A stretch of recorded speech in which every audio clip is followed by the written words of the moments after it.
Assalamualaikum dan hai murid-murid. Bersama Cikgu Amirul, hari ini kita nak belajar pecahan tahun 3.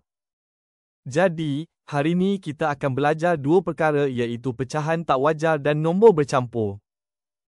Nombor bercampur terjadi apabila terdapat gabungan antara nombor bulat dan pecahan. Sebagai contoh, berapa bahagian pi di bawah? Jawapannya 1 pi dengan 1/4 pi. Nombor bercampur bagi pi ini adalah 1/4. Seperti yang cikgu sebut sebentar tadi, nombor bercampur adalah hasil gabungan antara nombor bulat dan pecahan. Mari kita tengok nombor bercampur 1/4.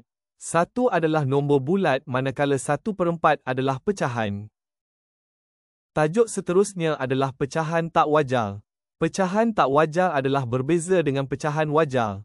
Kenapa cikgu cakap berbeza? Pecahan tak wajar mempunyai nombor PENGANGKA lebih besar daripada nombor penyebut. Mari kita tengok contoh, hasil tambah bahagian heksagon adalah 6/6 tambah 5/6 menjadi 11/6.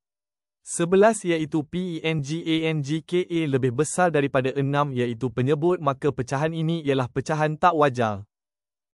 Contoh berikut adalah pecahan tak wajar. 8/5 dikatakan pecahan tak wajar kerana pengangka lebih besar nilainya daripada penyebut. 8 adalah pengangka manakala 5 adalah penyebut. Murid-murid boleh membuat latihan melalui aplikasi Wordwall.